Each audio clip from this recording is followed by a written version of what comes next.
Always let the employee get a word in. Edit, TL, Doctor at bottom.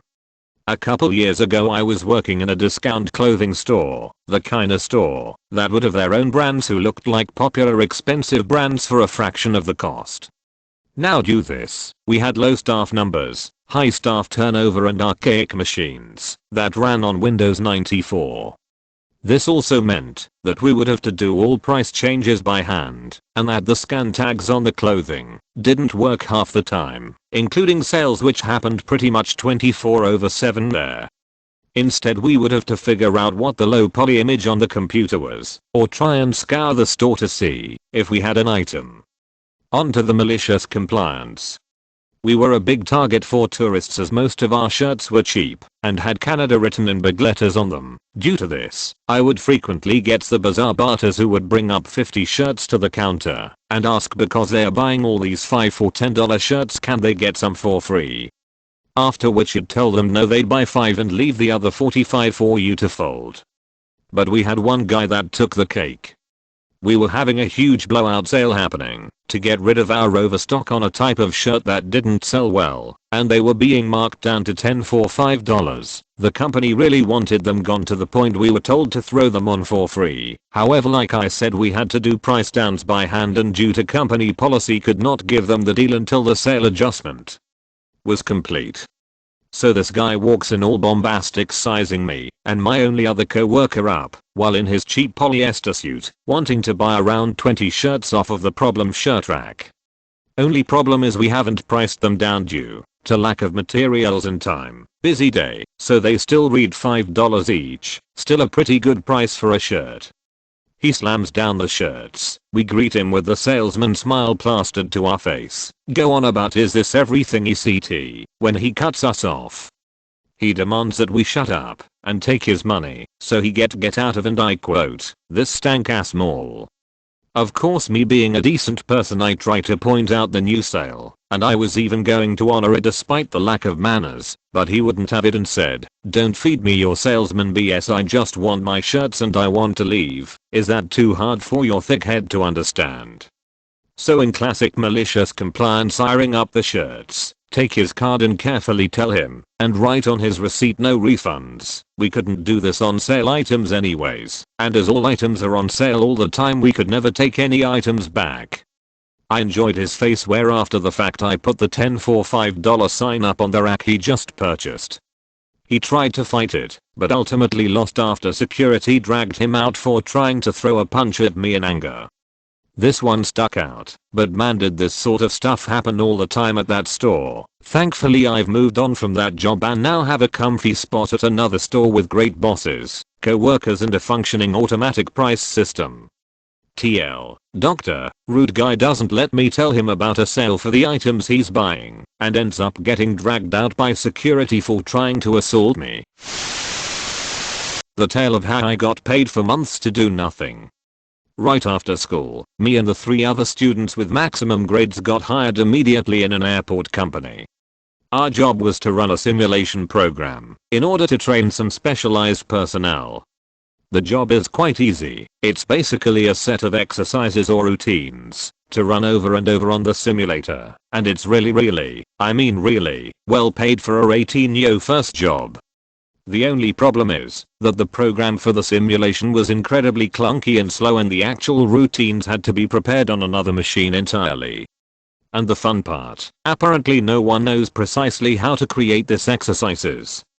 We just had to run the simulator, so we just received these exercises, load them on the simulator and press start. But 60% of the time they didn't work at all, and that was infuriating and wasted a lot of time.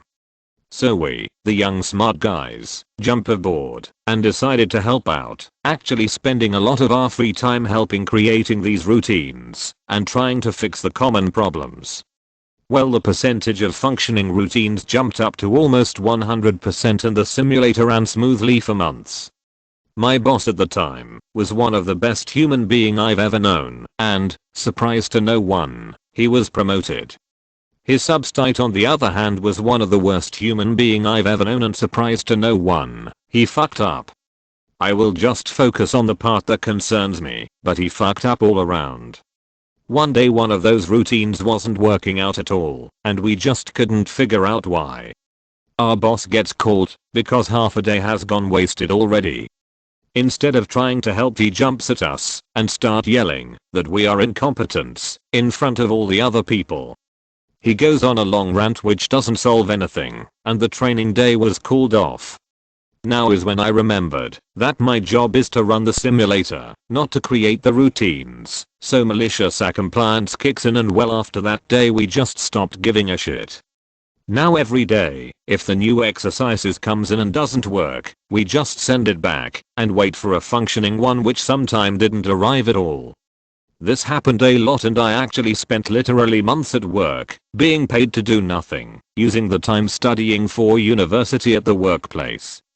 And the best part is that my boss was fuming because the training schedule went to shit and he couldn't do nothing at all. After some time, the boss's boss noticed that something was clearly very wrong, went into his office and absolutely trashed the guy. Then the boss's boss came to us and asked if we wanted to do the extra job of creating the routines for an extra payment, and we said yes, since we already knew what to do. Our boss didn't say anything at all after that, so basically I got a long paid vacation and went back to work with a higher salary. It was glorious.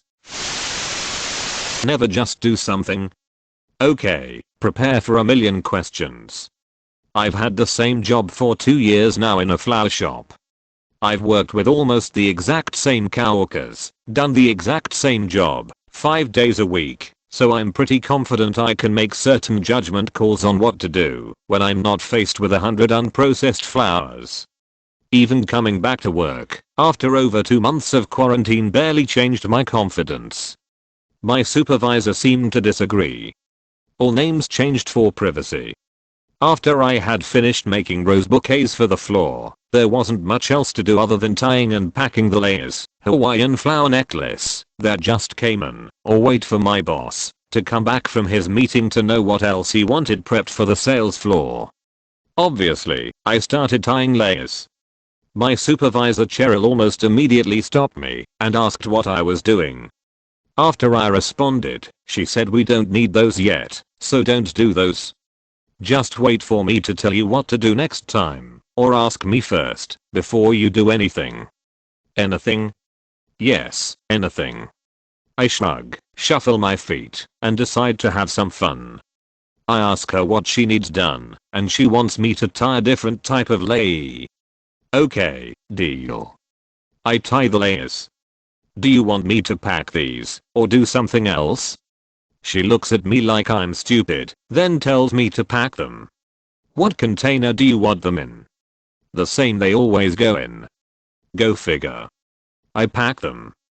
"Do you want me to leave these on this table, or put them on the floor?" "Leave them on the table." "Okay, so what should I do next?"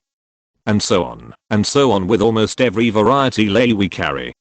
At one point, she asked me to pack the dyed orchid layers, but put some in smaller containers for a specific store, so we don't have to repack them from the medium container later. "So do you have like a specific number in mind? 3 of each, 10 total specific numbers for each color?" I knew at that moment I got her, cause it was like the light had left her eyes as she told me 3 of each. Which is what we usually do. She hasn't given me any flack since then. Whenever I find something for me to do,